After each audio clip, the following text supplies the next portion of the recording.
Okay, so this is going to be the second day of lesson 6-5. So the first day, this lesson's called Operations with Radical Expressions. So this is the day 2 part. So this time we're going to simplify radical expressions with radicals in the denominator. So we're going to have to do what's called rationalize the denominator. Because, so if I have this fraction right here, I have a radical, I have a square root in the bottom of my fraction. And you can't leave answers that way in math. You have to simplify it so that this radical is no longer in the bottom. So we do what's called rationalizing the denominator. So we're going to multiply the top and the bottom of the fraction, because you can multiply a fraction by anything as long as you do it to the numerator and the denominator, both. But this is called rationalize the denominator, is what we call this.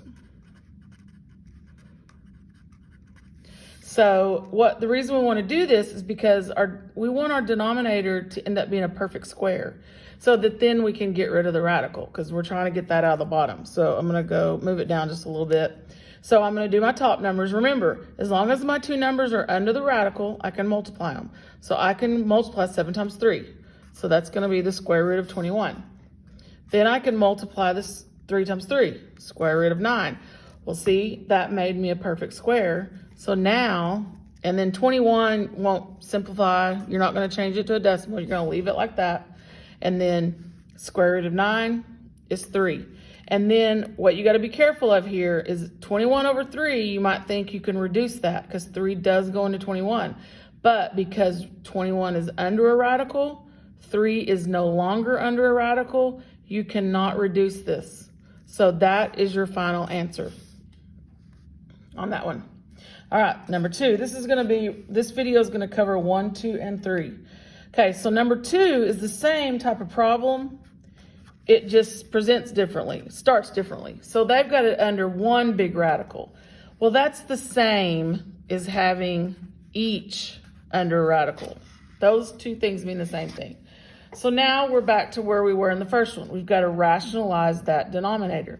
So we're going to multiply top and bottom by the denominator. So we do square root of 2 times 5, radical 10. And then the square root of 5 times 5, 25. And that's what we want. We want a perfect square in the bottom so we can get rid of our radical. So radical 10 will not simplify. Whoops, not 11, 10. And then you won't change it to a decimal, so you leave it. And then underneath, the square root of 25 is 5. And again, you might think 5 goes into 10. It does, but you can't do that because 10 is still under a radical.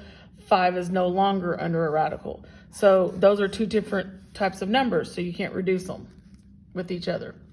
Okay, last one on this video, number 3. So this one just adds a variable in there. No different.